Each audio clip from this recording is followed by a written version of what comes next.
My stepson locked me out of my own garage, then whispered, "Don't make this harder." That garage was not just where I kept tools. It was where my late wife kept her wooden box, where I stored hurricane shutters before every storm season, and where neighborhood kids used to bring broken bicycles because they knew I would fix them. But that afternoon, my old key would not turn. A new smart lock blinked red on the door. My stepson stood in the driveway and said it was for my safety. His wife held a folder like she had already decided I was too old to argue. And my granddaughter looked at me like she wanted to warn me, but was afraid to breathe too loud. I said nothing. Old men who have inspected houses for years learn one thing: locks tell stories. Welcome back to Final Act Revenge. Please take care of your health, drink water, and do not lose sleep over people who never deserved your peace. That night, I checked the garage camera they thought was dead. At 2:13 a.m., it showed him carrying my late wife's box into the dark. Then he dug beside the garage slab and buried it. The next morning, I found out why. My name is Jasper Anderson.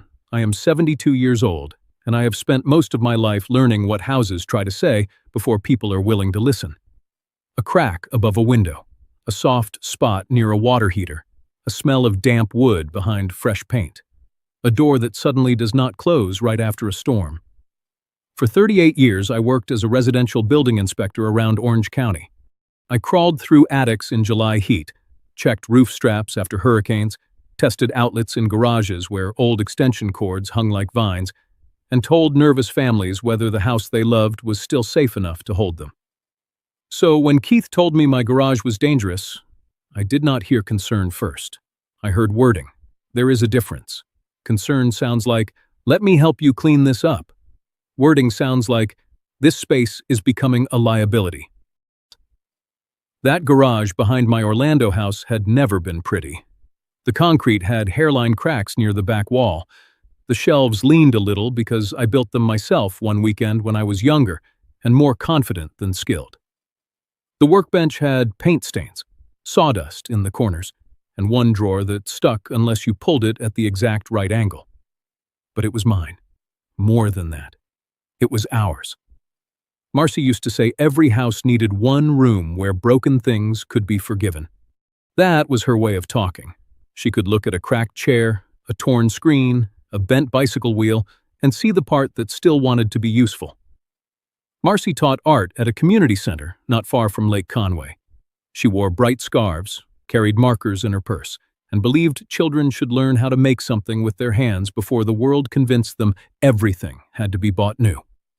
When we married, Keith was already grown enough to decide I was not his father. I respected that. I never asked him to call me dad. I never pushed. I only tried to show up. That is what stepfathers do when they are wise enough to know love cannot be forced through a locked door. But Marcy kept opening doors anyway. She turned my garage into something warmer than storage.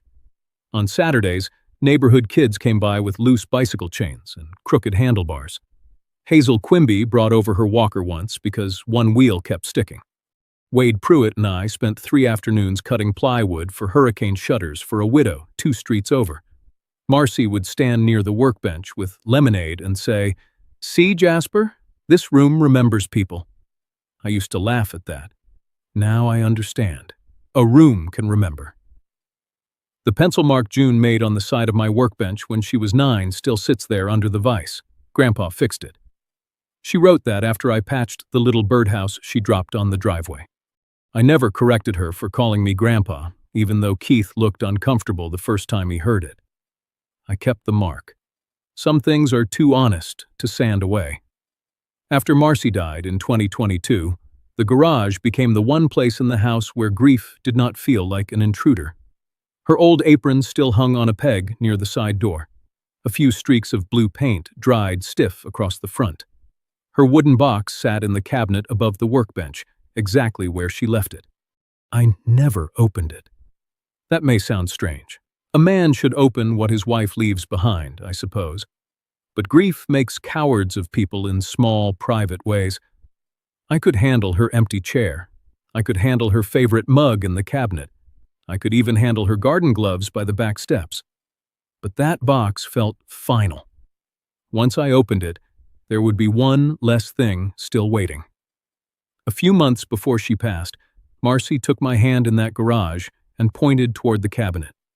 "If anyone ever makes you feel like a guest here," she said, "open the wooden box."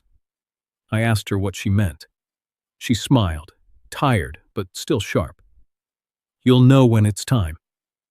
I told myself she was only being sentimental. Marcy had a dramatic streak when it came to family and objects. She once gave a cracked flower pot a funeral in the backyard because June cried over breaking it. But now, looking back, I think she saw more than I wanted to admit. She saw Keith measuring the house with his eyes. She saw Sadie asking too many questions about insurance, property taxes, and whether older widowers should simplify. She saw me trying so hard not to make Keith feel like a stepson that I ignored how often he made me feel like a visitor. And that morning, after the camera showed him burying her box, I walked back to the garage window and looked through the dusty glass. The cabinet door was open. On the shelf, there was a clean rectangle in the dust where Marcy's box had sat for years. Everything around it was gray. That empty space was bright, almost shining. A missing thing can accuse louder than a spoken word. I stood there with my old key in my hand, staring at the shelf, and finally understood what Marcy had tried to tell me. Keith had not buried a box. He had buried the one thing Marcy told me to open. The next morning, I did not dig behind the garage, not yet. A younger man might have grabbed a shovel, marched outside, and let anger do the thinking. I understood that temptation. Believe me, I did. But houses had taught me patience.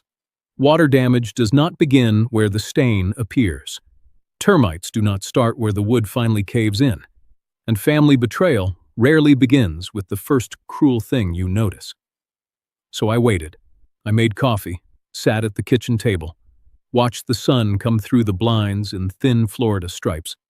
My old garage key lay beside my mug, useless now, catching light like a question nobody wanted to answer. At 9:17, Keith came back. Sadie was with him. She carried a cream-colored folder against her chest like a nurse carrying test results. Keith knocked once, then opened the front door with the spare code I had given Marcy years earlier for emergencies. That bothered me.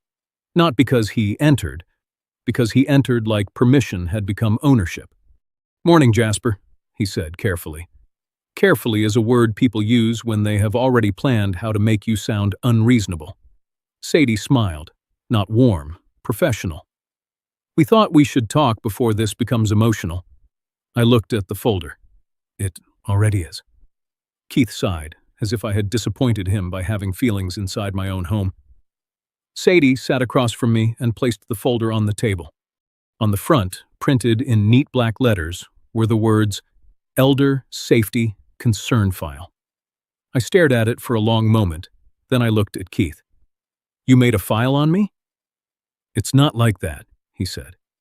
"It is usually exactly like that when people start there." Sadie opened it. Inside were photos of my garage, a box tipped on its side, a coiled extension cord across the floor, paint cans pulled from the lower shelf, a screwdriver lying near the doorway like some staged little hazard waiting to be discovered. My jaw tightened. I knew that garage messy. I also knew my mess. That was not mine. Sadie touched the first photo with one manicured finger. "This is a tripping risk." She turned another page. "These chemicals are not properly stored." Another page. "Old wiring, sharp tools, unlabeled containers, and honestly, Jasper, at your age, one fall can change everything." At your age. There are phrases that sound soft until you feel the blade. Keith leaned forward. "Mom would have wanted us to protect you." That one hurt, because he knew exactly where to place Marcy's name. I kept my voice low. "Did Marcy tell you to change my lock?" Keith looked away half a second. Sadie answered for him. "The lock is temporary." "Then give me the code." Neither of them moved. There it was. Temporary things usually come with an end date. Control rarely does. I reached toward the folder, and Sadie's hand came down on it just a little too fast. Not enough to look guilty, enough for me to notice. A loose page slid halfway out. I saw the heading before she tucked it back in. Property Access Transition. Draft. My coffee suddenly tasted bitter. What is that? Sadie closed the folder. Just planning language. Planning for what? Keith rubbed his forehead. For the future, Jasper. For reality. Reality. Another word people use when they want you to surrender, without calling it surrender.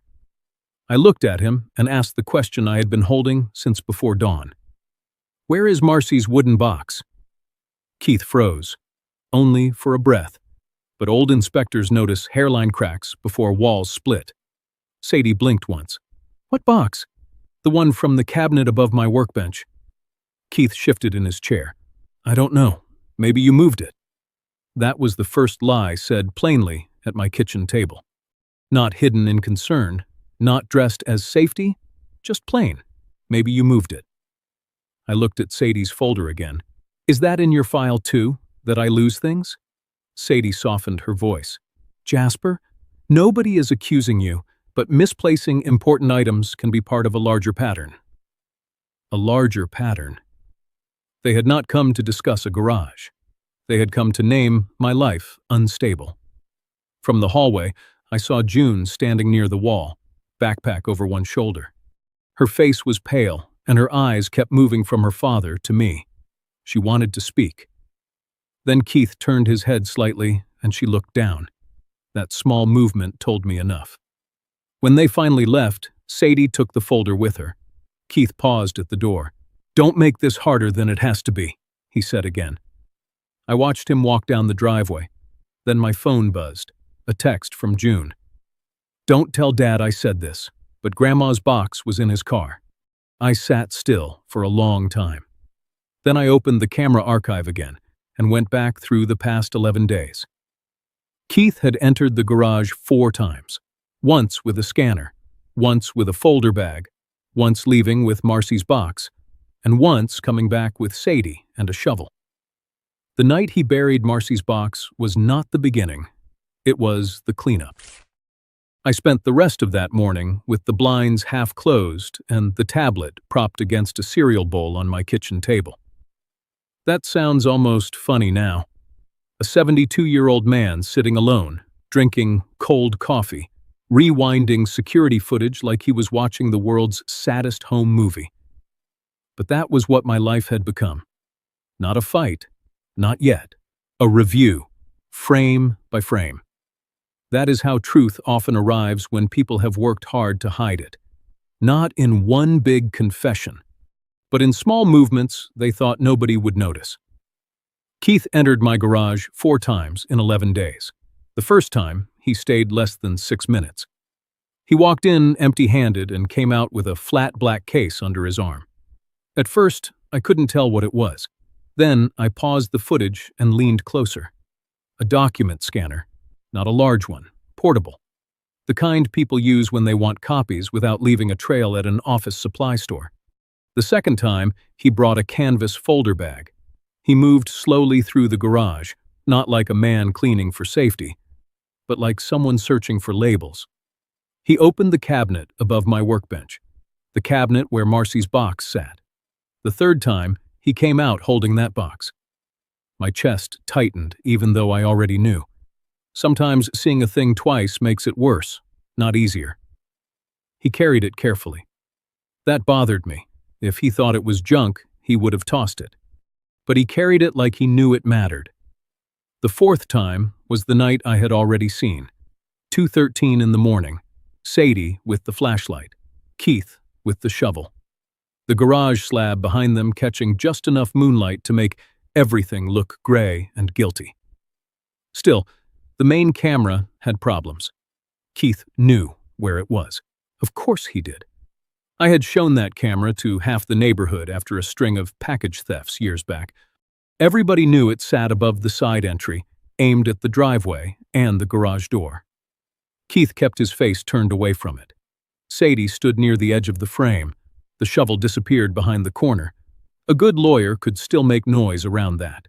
a confused angle, a misunderstood item, an elderly man reading grief into shadows. I could hear Sadie's voice before she even said it. "Jasper, you're upset. You're seeing what you want to see." So I sat there breathing slowly, letting my inspector's mind do what grief could not. I asked the house what else it remembered. Then I looked toward the back window, the floodlight. I had installed it after a storm tore one gutter loose and left the rear of the garage dark for 3 nights. Marcy hated that darkness. She said shadows behind houses made old women and stray cats nervous. So, I put up a motion floodlight. And because I never trusted one system to do 2 jobs alone, I tucked a small battery camera inside the housing. No glowing light, no obvious lens, no app notification on the family Wi-Fi. Just a silent little eye watching the slab, the back fence, and the narrow strip of soft dirt where rainwater collected after heavy storms. Keith knew the camera I showed people. He did not know about the one I installed after the storm. It took me 20 minutes to find the old login, another 10 to remember which backup drive held the stored clips. My hands moved slower than they used to, and I cursed under my breath twice when the password failed.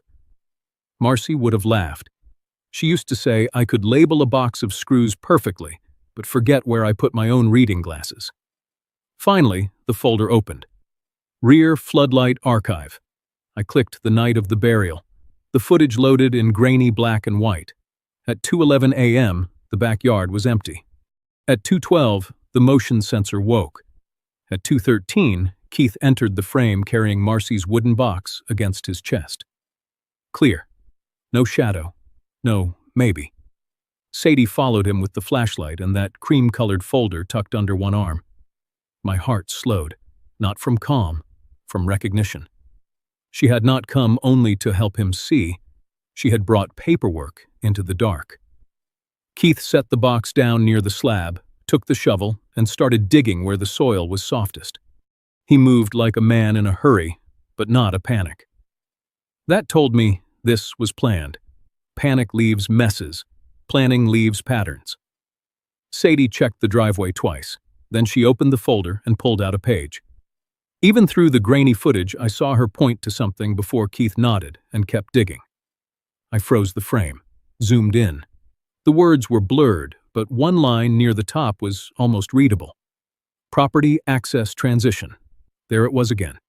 The same phrase I had seen on the loose page in my kitchen. Not safety, transition. I wrote it down. Then another detail caught my eye. At the far edge of the frame, beyond the driveway, a pickup truck sat under the streetlight. Not Keith's, not Sadie's. White truck, contractor rack, partial decal on the door. I zoomed until the picture broke into squares. Still, I could make out part of the name. Adler Home Solutions. I sat back slowly. That was when the air changed in the room. Until then, some stubborn part of me had wanted this to stay inside the family.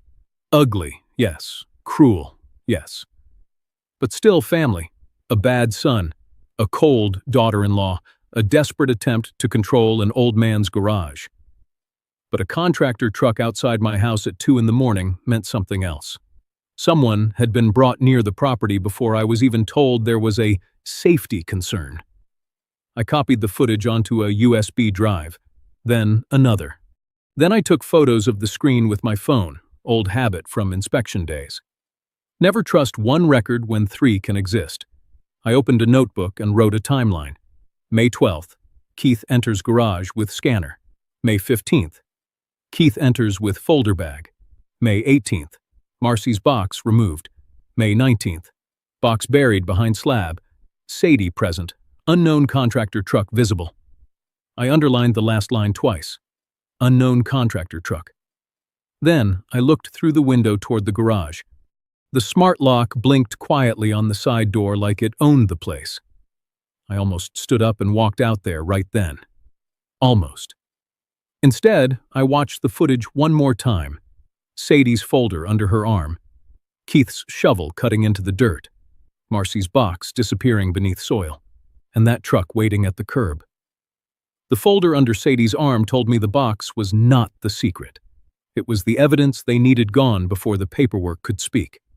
I waited until the afternoon heat settled over the neighborhood before crossing the street to Hazel Quimby's house. Hazel had lived there longer than I had. Retired librarian, widow, sharp eyes, front porch full of ferns that somehow survived every Florida summer better than most people survived their families. Marcy adored her. Every December, Hazel brought over lemon cookies that were always too hard, and Marcy ate them anyway because effort has flavor. I found Hazel watering plants in a wide straw hat. She smiled when she saw me, then noticed my face. "Oh, Jasper," she said, "that is not a casual visit face." "No," I said, "it isn't." She turned off the hose. Inside, her house smelled like old books, furniture polish, and peppermint tea. She moved slowly, but not weakly. That mattered to me. Older people know the difference. She poured tea I did not want and sat across from me at a small kitchen table covered with crossword books. I placed my phone between us and opened a photo I had taken from Sadie's folder. Hazel leaned closer. At first, her expression was curious, then confused, then ashamed. "That's my handwriting," she whispered. "Yes." She took the phone carefully, like it might burn her. The note was short. "I have noticed Jasper becoming more forgetful lately, especially around the garage. Signed, Hazel Quimby." She covered her mouth with one hand. "Oh, Lord." I did not speak right away. Silence gives honest people room to tell the truth. Hazel looked at me with wet eyes. "Keith came by last week," she said. "He said you had nearly tripped in the garage. He said Sadie was putting together a home safety review, just in case you needed support later." "Did he ask you to say I was unsafe?" "No, not directly." That was how people like Keith worked. They did not ask for lies.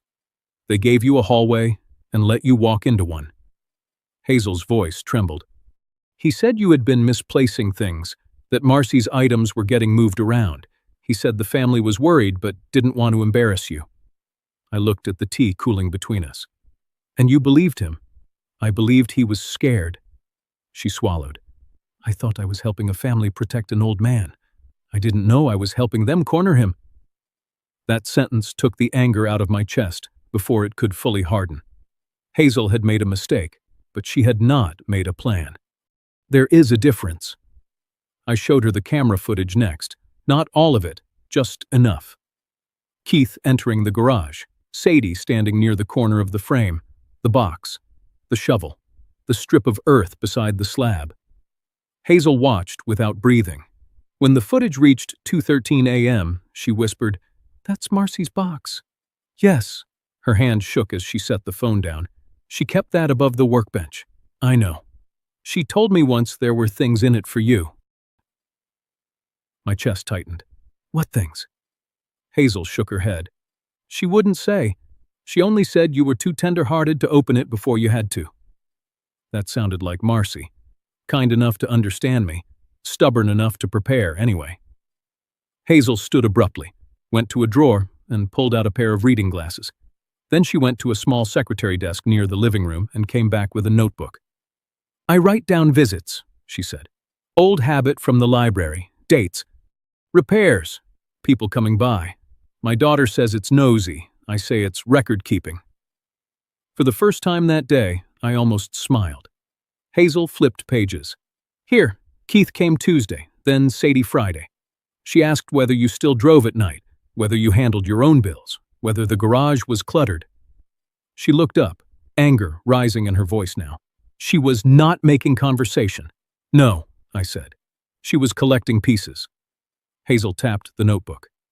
"I'm a retired librarian, Jasper. I know when someone files fiction under nonfiction." There she was, the Hazel I knew. Then her face changed again. "Do you need me to tell someone I was misled?" "Yes." "Then I will. No pressure." "Oh, hush. I signed a sentence that hurt you. I can sign another one that tells the truth." That almost broke me. Not because it solved everything, because truth feels less lonely when someone else is willing to stand beside it. I told her I needed to dig up whatever Keith had buried, but I needed witnesses. Her eyes sharpened. You are not doing that alone. I wasn't planning to. Good. Because if Keith says you imagined it, I want to be standing there when he tries. She reached for her phone. Call Wade Pruitt. Wade lived 2 blocks over. Handyman, 64, knees bad, mouth worse, heart better than he admitted.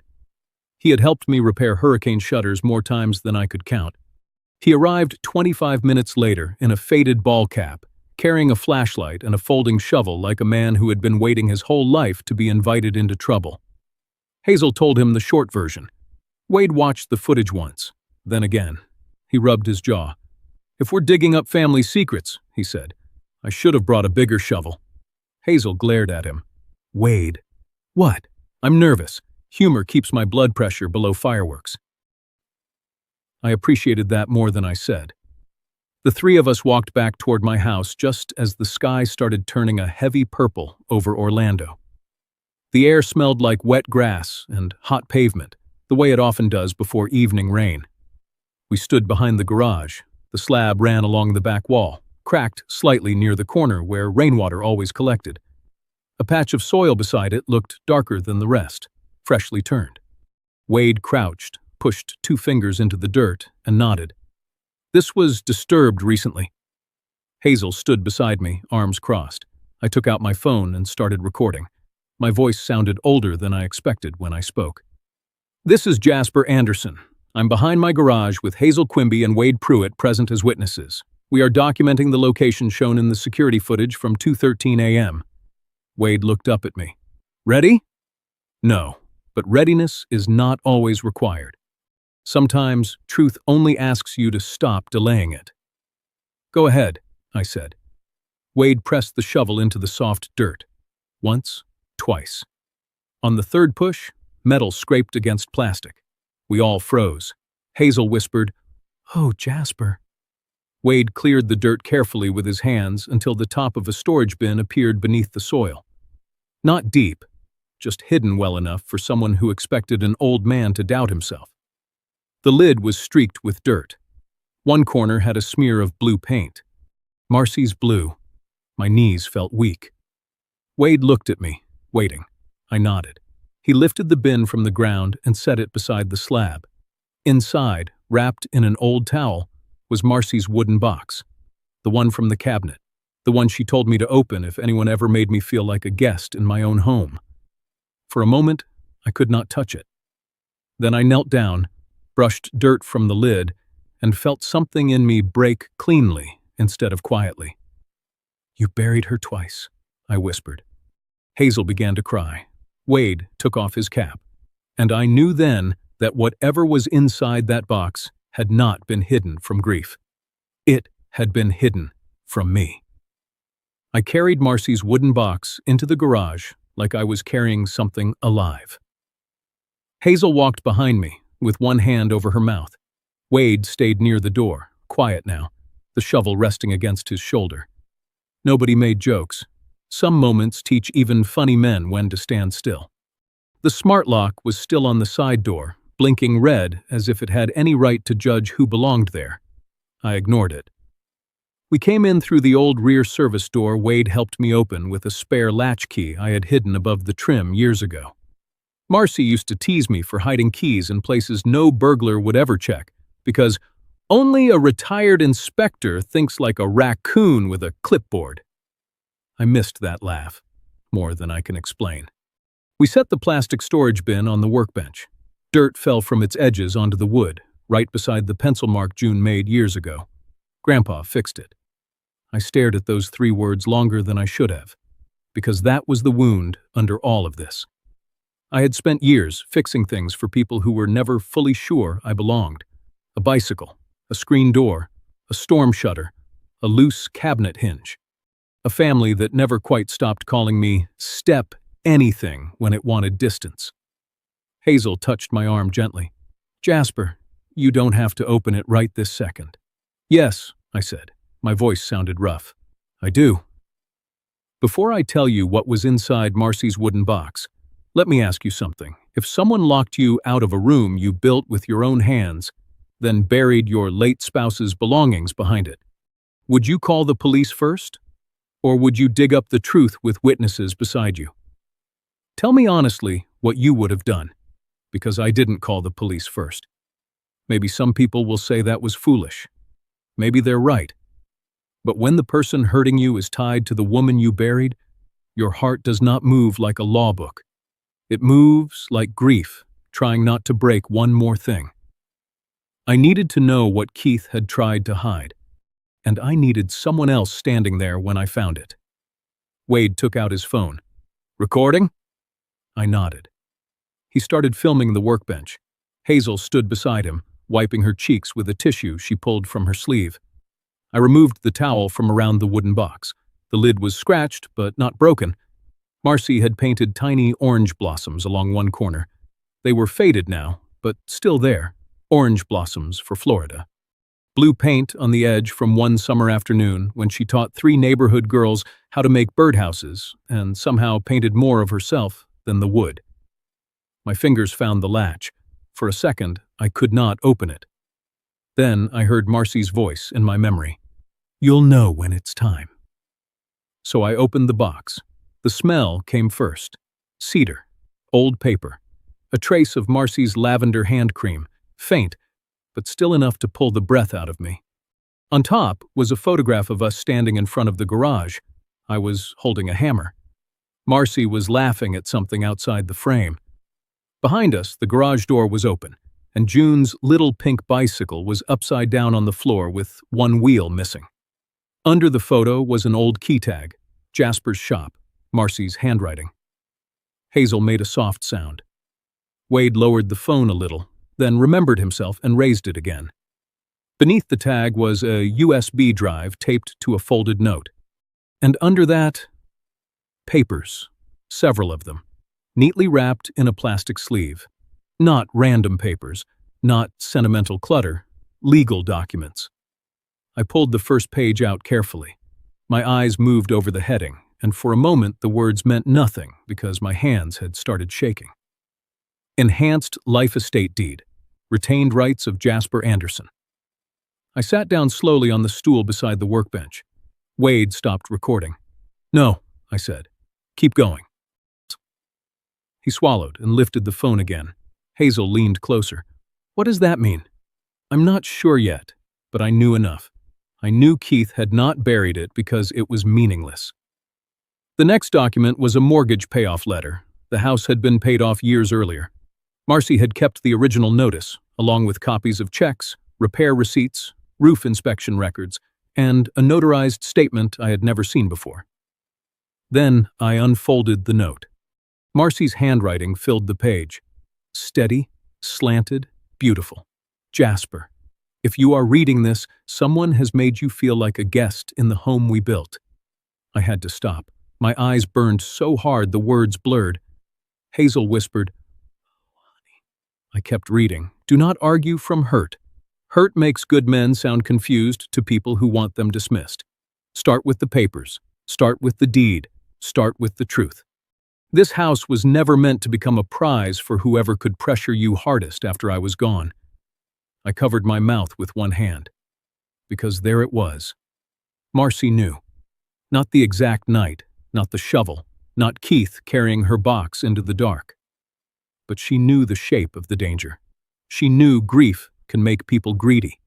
She knew a widower can be turned into a visitor if everyone around him agrees to call it concern. There was one more line at the bottom. "If Keith is angry, let him be angry at what I chose, not at what you protected." That broke something in me. Not loudly, not dramatically, just clean through. Wade turned away and cleared his throat. Hazel sat beside me and took my left hand. For a few minutes, none of us spoke. Outside, a lawnmower started somewhere down the block. A dog barked. Orlando kept moving like ordinary life had not just opened a grave beneath my workbench. Then I remembered the USB. I did not play it there. Not yet. I knew my limits. A man can only hear so much of his dead wife in one morning before he stops being useful. So I placed the USB back in the box, along with the note and documents. Hazel looked at me. "What now?" I closed the lid. "Now we make copies." Wade nodded.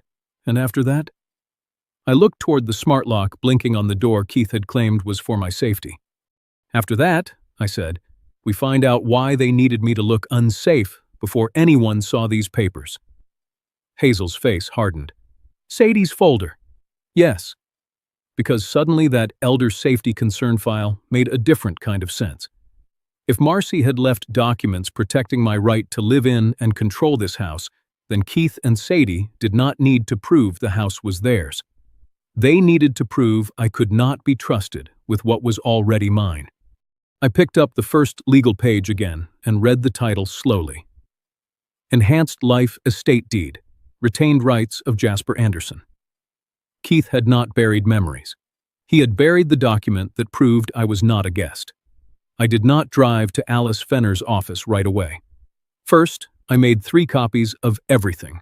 1 on my scanner, 1 on a USB drive, 1 photographed page by page with my phone. Old inspectors do not trust single records. 1 pipe can burst. 1 hard drive can fail.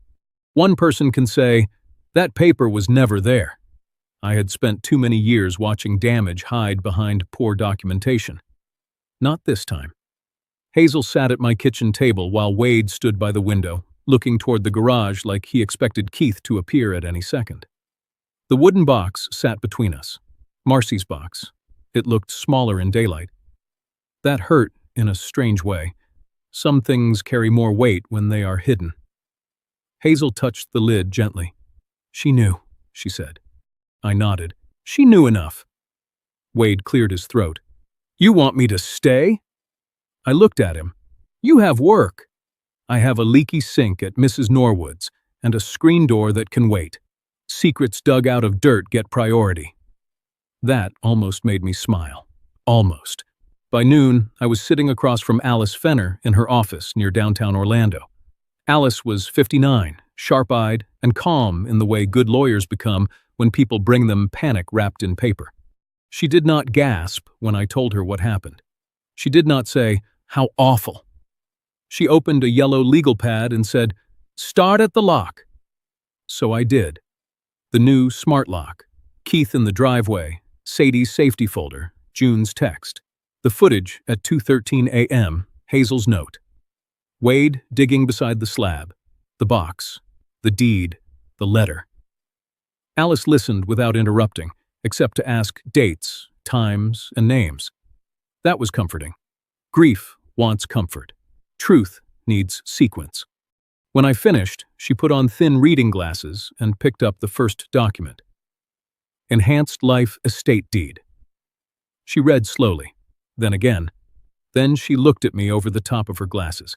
Jasper, I'm going to explain this plainly. Please do. Marcy made sure you retained the right to live in the home, control it, maintain it, and refuse a sale while you are alive. I sat very still. Alice tapped the page.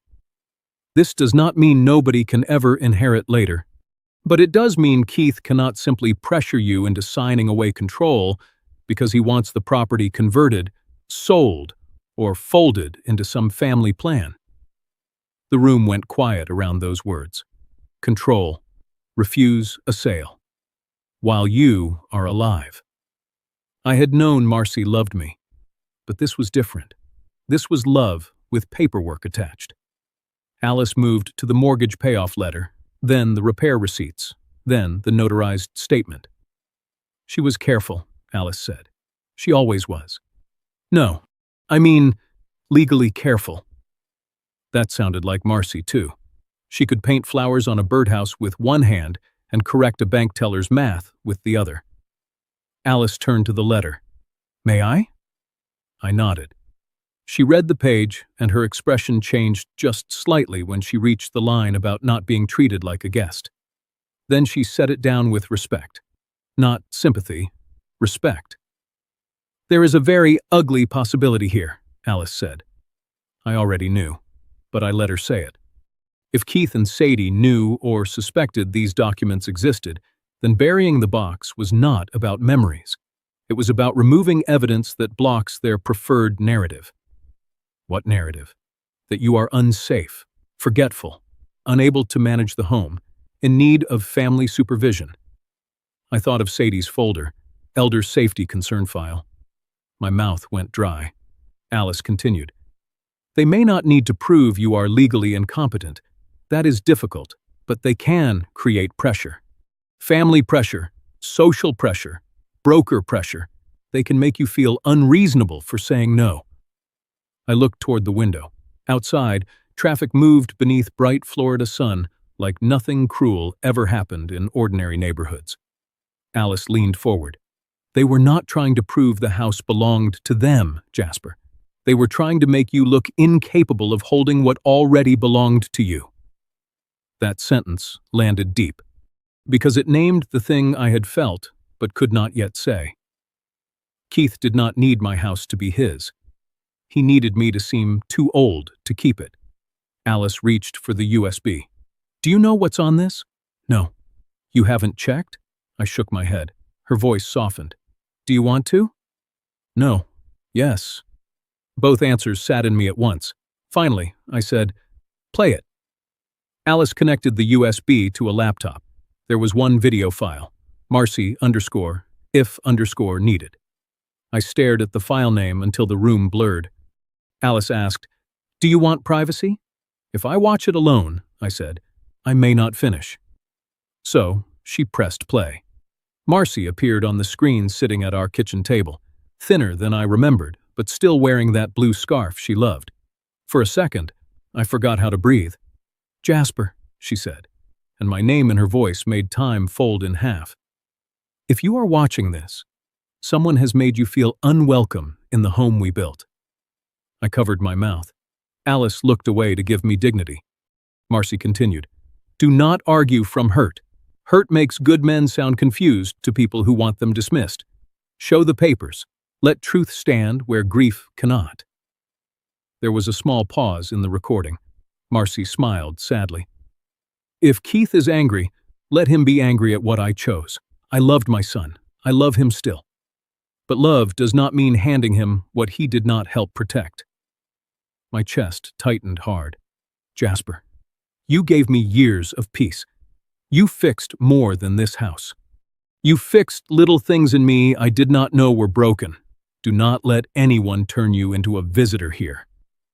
The video ended.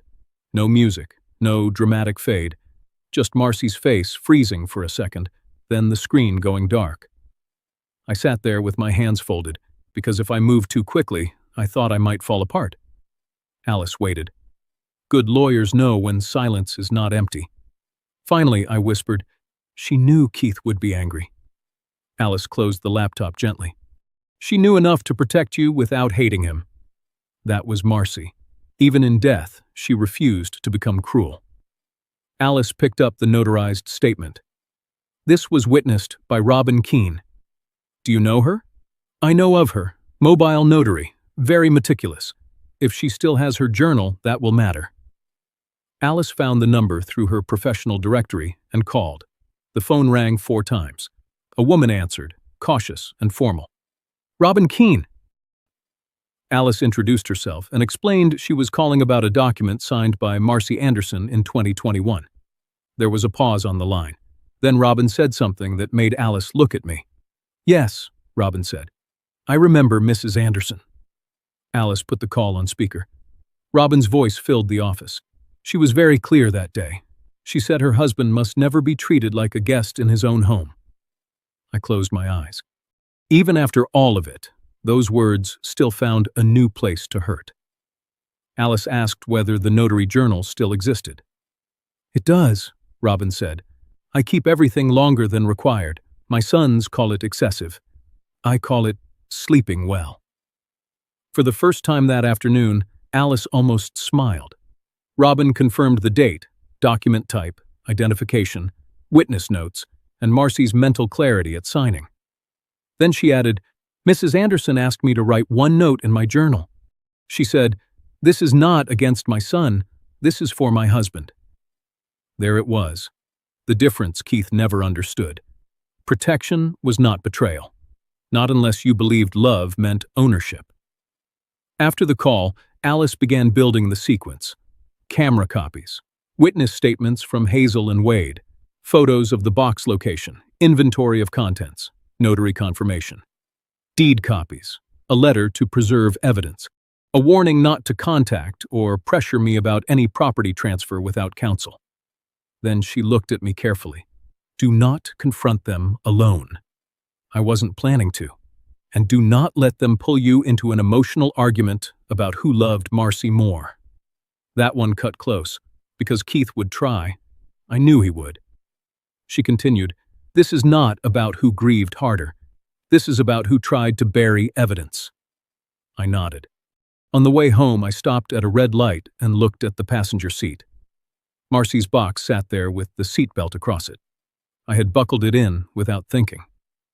Maybe that sounds foolish. Maybe it was. But after seeing her face on that video, the box no longer felt like an object. It felt like the last time she reached across a room to steady me. When I pulled into my driveway, the garage stood there in the late sun, smart lock blinking, slab quiet, dirt patched badly where Wade had dug.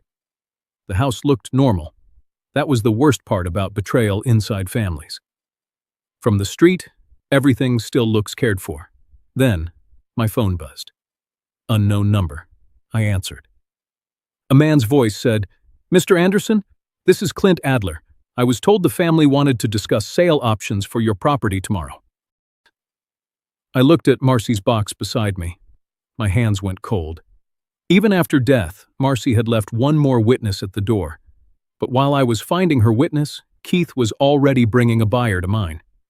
Clint Adler arrived the next afternoon in a white SUV with polished tires and a smile that belonged on a billboard.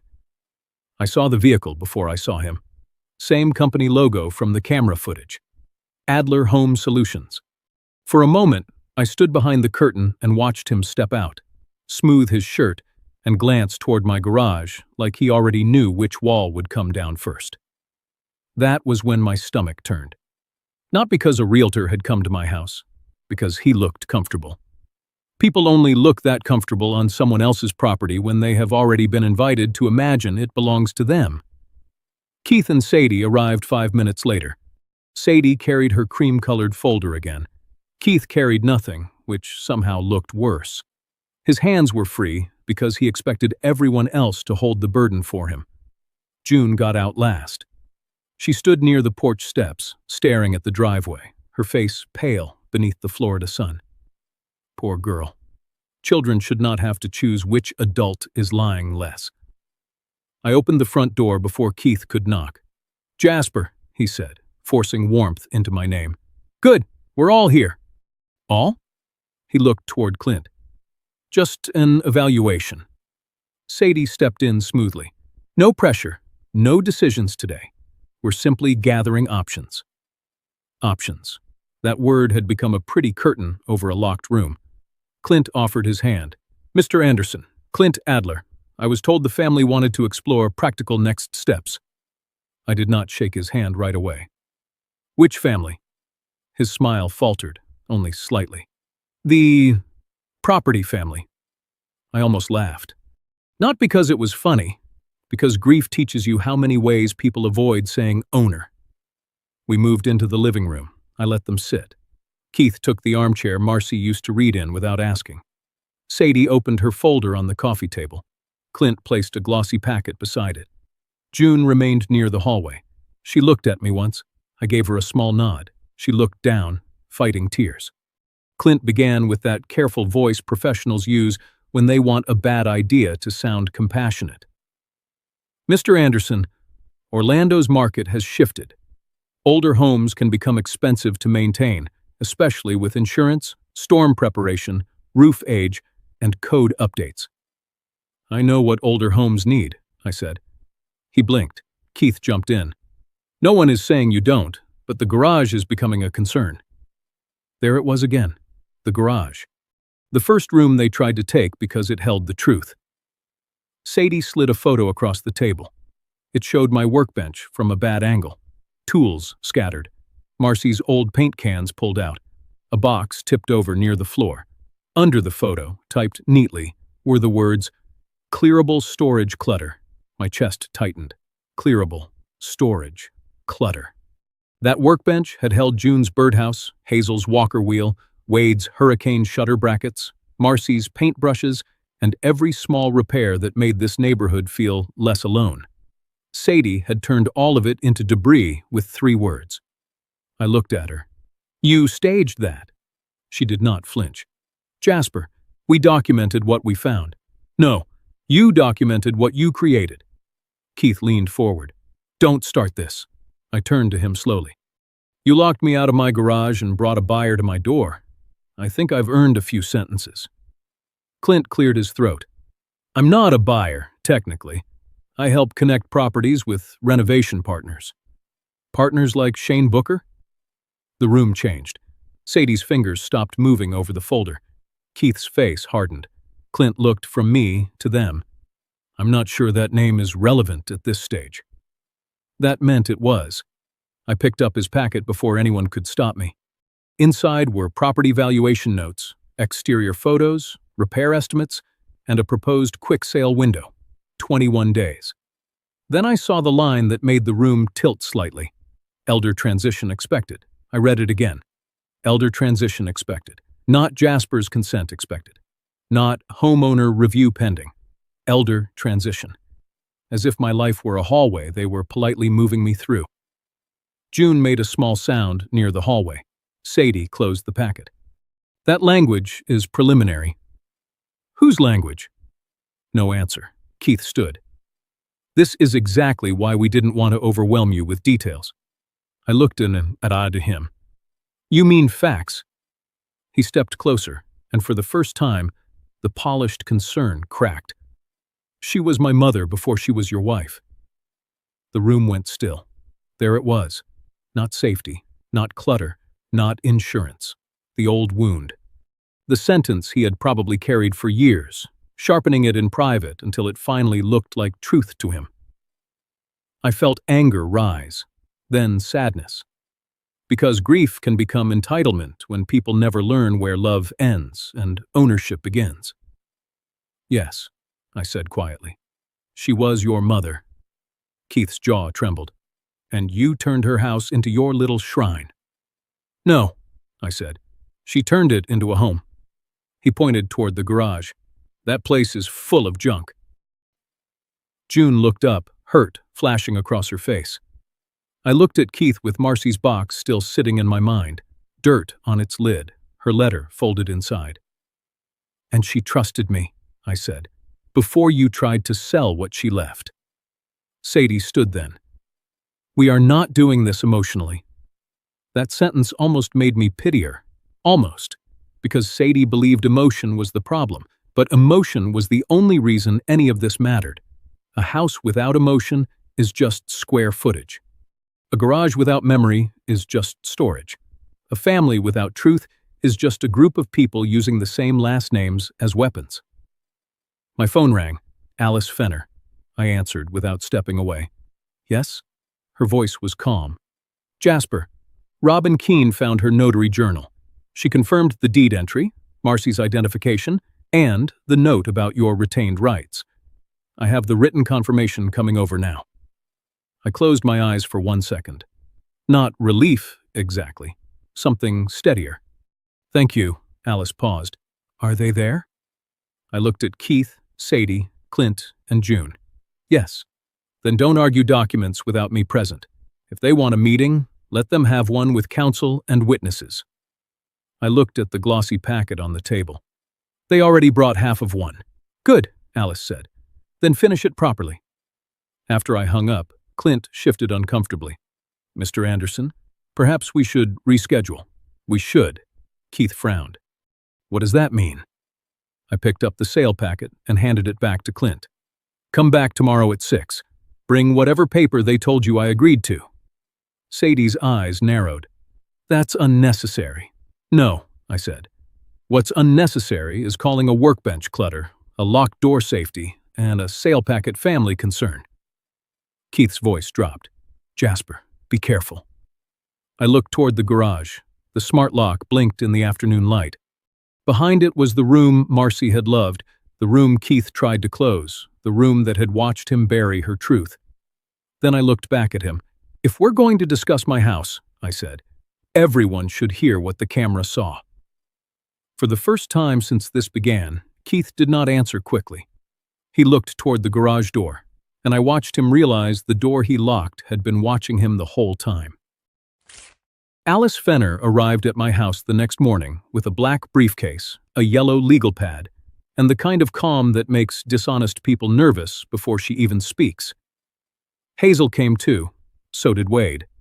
Not because I wanted an audience, but because I had learned something painful by then. When someone is trying to turn you into a story, you need witnesses before you become the villain in it. Alice sat at my kitchen table and began arranging everything into order. Camera footage, the floodlight video, photos of the buried spot, Hazel's corrected statement, Wade's witness notes, Marcy's letter, the deed, the mortgage payoff notice, Robin Keene's written confirmation. Piece by piece, my home stopped feeling like a place under attack and started feeling like a case with walls. Alice drew a line down the center of her legal pad. On one side, she wrote, "What they said." On the other, she wrote, "What they did." Then she looked at me. "Jasper, this is important. They are not trying to sell your house first." I frowned. "They brought a realtor?" "Yes," she said. "But before selling a house, they need to sell an idea." "What idea?" "That you cannot safely manage it." The kitchen went quiet. Hazel folded her hands. Wade looked toward the garage window. Alice tapped Sadie's file with one finger. "This is not care. This is positioning." That word settled over the table.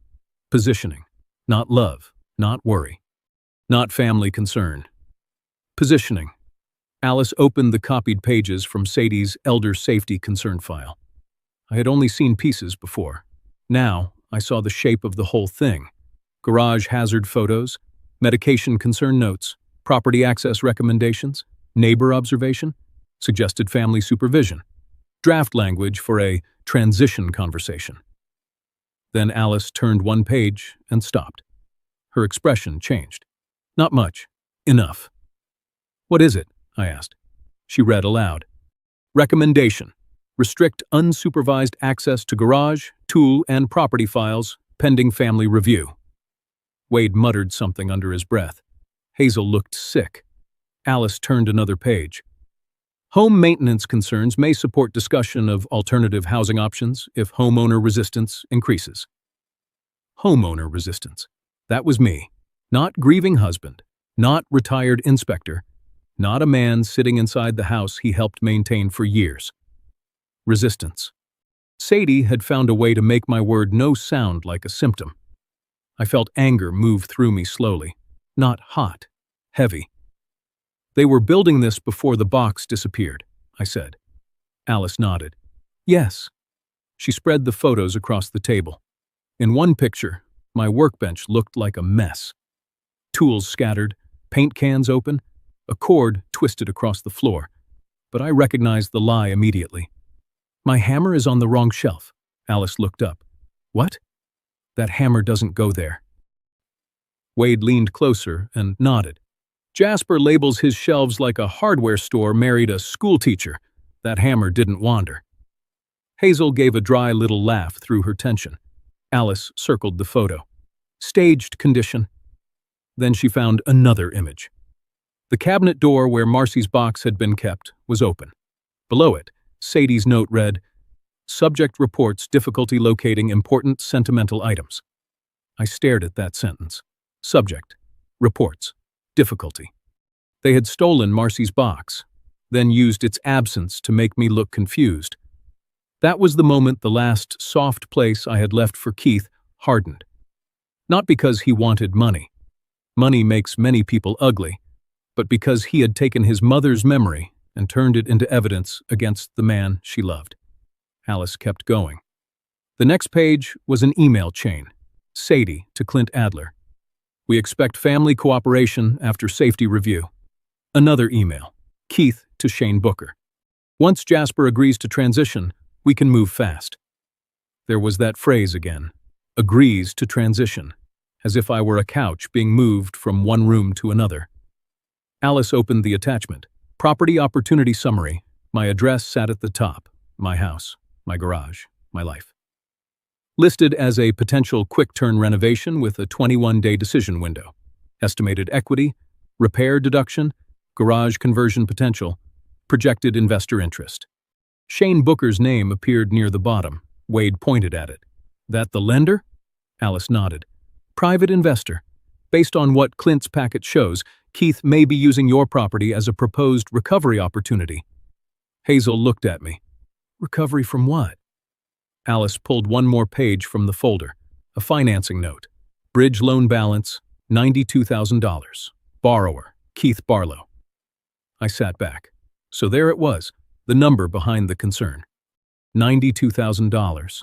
Not safety, not Marcy's wishes, not my age. A failed deal, a debt clock, and my home sitting in the middle like a door Keith thought he could force open. For a moment, I remembered him as a younger man at Marcy's funeral, standing stiff beside the flowers, refusing to cry where anyone could see. I remembered wanting to put a hand on his shoulder and not knowing if he would shake it off. Maybe part of him had been hurting for years. Maybe he truly believed I had received more of Marcy than he did. But pain does not give a man the right to bury another person's truth. Alice closed the file. Here is what happens next. Her voice brought me back. You do not argue inheritance with Keith. You do not debate love. You do not explain grief. You let the documents speak. I nodded. There is a family meeting tonight. I know. Sadie invited an elder care consultant, Alice said. Clint is coming. Keith sent messages to at least 2 relatives from Marcy's side. Hazel's eyes widened. How do you know that? Alice lifted one page. Because Sadie forwarded a meeting outline to Clint, and Paige, she stopped herself, then corrected. Sorry, not Paige. Sadie copied the wrong attachment into the packet Clint sent back to Jasper. For the first time all morning, Wade smiled. Nothing like criminals doing office work. Alice gave him a look. Alleged misconduct. Yes, ma'am. Alleged office work. Even I nearly smiled. Then Alice turned serious again. They plan to present the safety file first. They want witnesses to see you resist. If you become angry, they will use that. If you refuse to listen, they will use that. If you mention the buried box before showing the sequence, they will call you emotional. So what do? Alice tapped the legal pad. You let them bring everyone they wanted to convince. Hazel leaned forward. And then? Alice looked at me. Then we show sequence. Camera, witnesses, box, letter, deed, notary, sale packet, debt motive, one step at a time. No shouting, no chasing, no begging people to believe me. Just truth placed on the table in the order Keith tried to bury it. Alice asked, Do you want me to stop the meeting before it happens? I looked toward the garage. The smart lock still sat on that door, blinking like an insult. Inside was the workbench where June once wrote Grandpa fixed it. Inside was the shelf where Marcy had left protection dressed as memory. Inside was the room Keith thought he could close first, because he believed I would be too hurt, too old, or too unsure to open anything else. No, I said. Alice waited. I looked down at Marcy's box, then at the printed still of Keith digging beside the slab at 2:13 in the morning. Let them come. Hazel's face tightened with worry. Jasper, are you sure? No, I said honestly. But I'm done being managed in my own house. Wade nodded once. Alice wrote something on her pad. What time? 6. Then, at 6, she said, you say almost nothing until they finish making their case. That sounded hard, maybe harder than yelling. But I understood. Sometimes the strongest thing an old man can do is let people fully reveal what they came to take. By late afternoon, the house felt like it was holding its breath. I placed Marcy's box on the dining room table. Not hidden, not buried, not protected by fear. Beside it, Alice stacked the papers. Hazel sat near the window. Wade stood by the back door. And from the driveway, I heard the first car arrive. Then another. Then Keith's voice outside, low and tense. He still thought he was coming to convince people I needed supervision. He still thought the garage was the room he had closed. But he had brought witnesses to the wrong house. If Keith wanted everyone to hear his version, I decided he should hear mine too. At 6 o'clock, my living room filled with people who thought they had come to discuss my future. Keith stood near the fireplace, jaw tight, pretending he was patient. Sadie sat with her folder on her lap, already calm in that dangerous way people get when they believe paperwork is on their side. Clint Adler placed his sale packet on the coffee table. Hazel sat near the window. Wade leaned by the back door with his arms crossed. June stayed in the hallway, half hidden, like she wanted to be present but not used. Alice Fenner sat beside me at the dining room table. Marcy's wooden box rested between us. Not buried, not hidden, not anyone's secret anymore. Sadie opened the meeting first. "We're here because Jasper's safety and property stability have become urgent." She said it so gently that a stranger might have believed her. Keith nodded. "Nobody wants to take anything from you, Jasper." I looked at him. He looked away first. Sadie continued, turning pages in her elder safety concern file. She showed the garage photos, the scattered tools, the open paint cans, the crooked extension cord, the workbench she had labeled clearable storage clutter. Then she placed Hazel's note on top. "Even a neighbor has observed changes."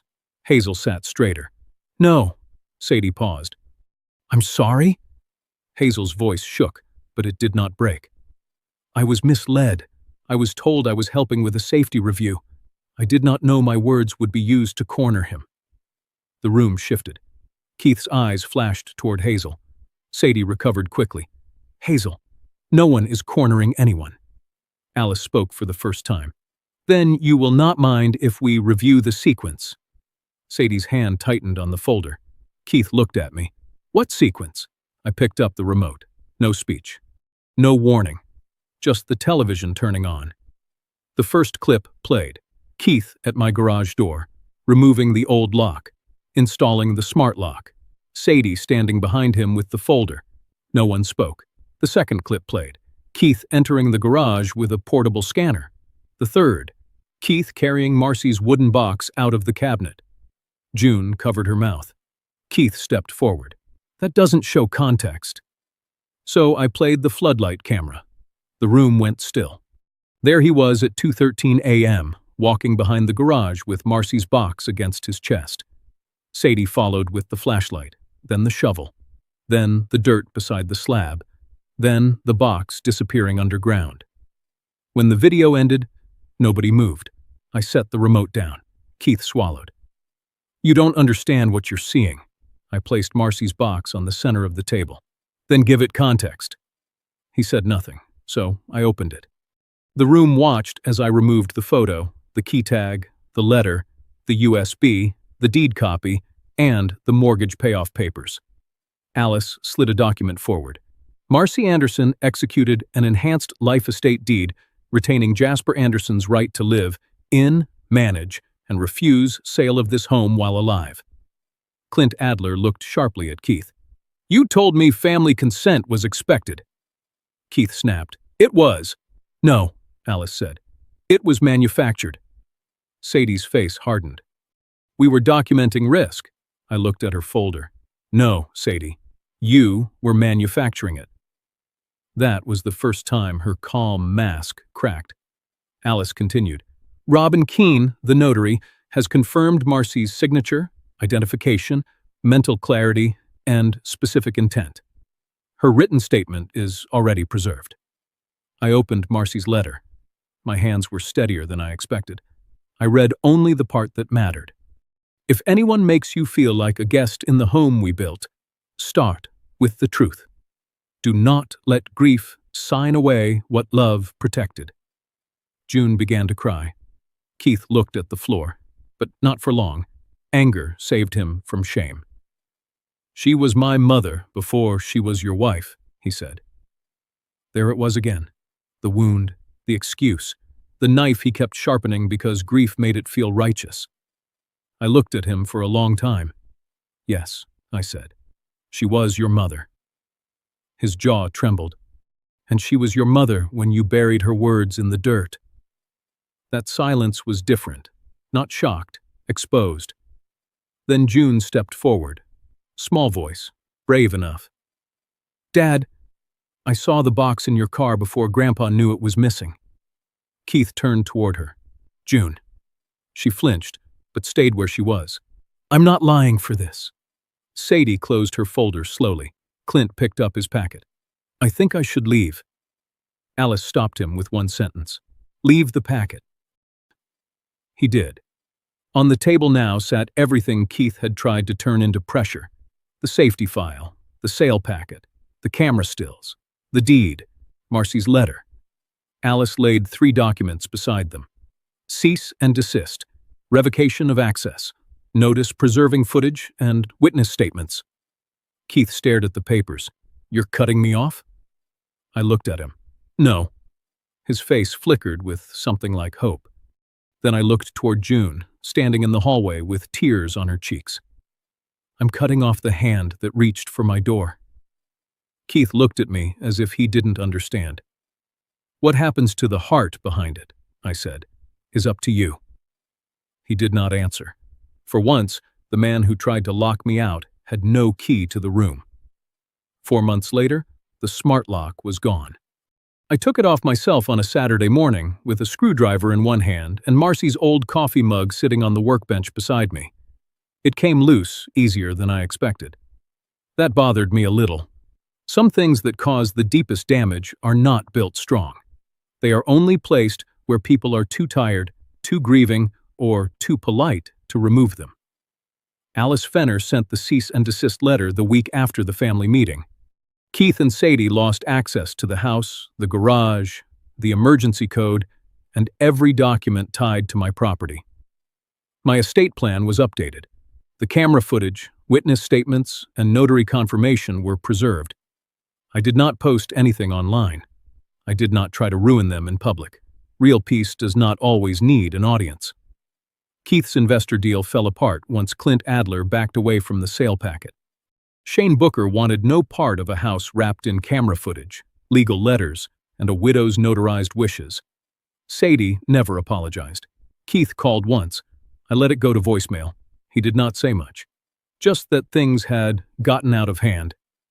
That told me he still did not understand. Things did not get out of hand. His hands reached where they did not belong. June was different. She came by one afternoon with her bicycle, standing near the driveway like she was afraid the house might reject her too. "Grandpa," she said softly, "can we fix it like before?"